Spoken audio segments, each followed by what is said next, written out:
All right, so we're in the process of getting the autumn garden prepped here at Green Home Garden. This is kind of a part 2 of the zero-till gardening method. Remember we did just a video up here of how we had cover cropped all that, and look at how flush it is and lush it is with all those greens here. And this one we just let lie fallow. These are some collards, and they were much bigger than this. I just recently cut a lot of them for made me a big old mess of greens. Bugs are getting to it now, but you can see that these are green as well. Again, I did the same model where I just let this grow as a cover crop.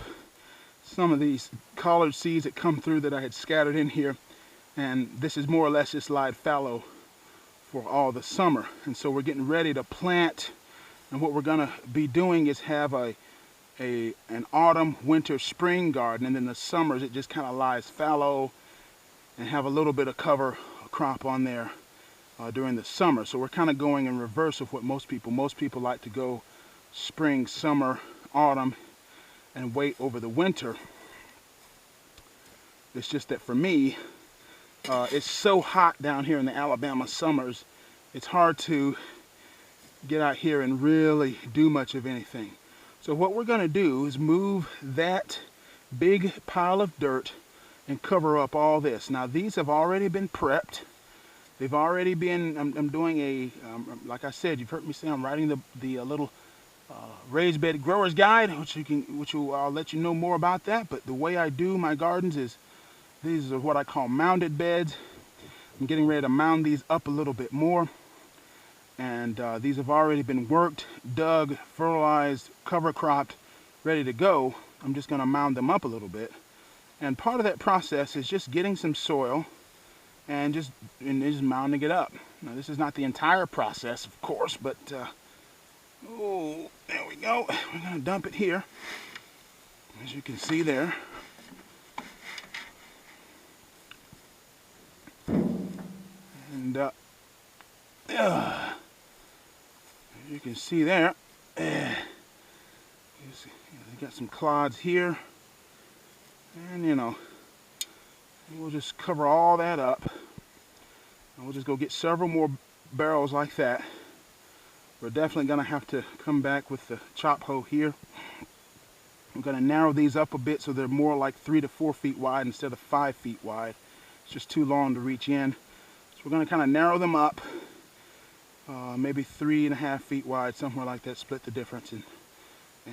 So we got some work to do, but one of the main principles of these, what I call mounded beds, is that you're mounding dirt over top the ground.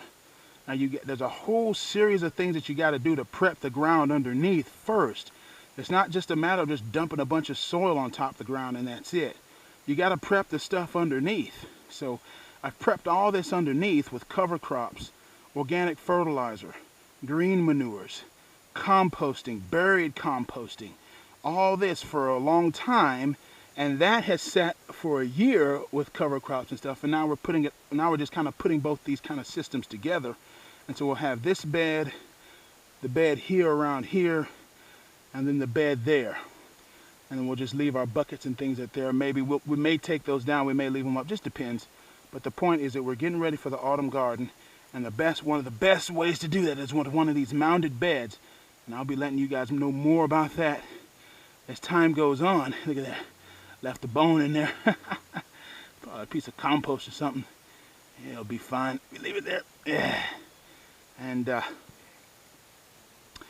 so if it comes to these raised beds, what about raised beds would you like to know more about? I mean, what is it? I mean, do you guys use raised beds, or are you have any questions about it? What's confusing? I mean, what's the hardest thing that you've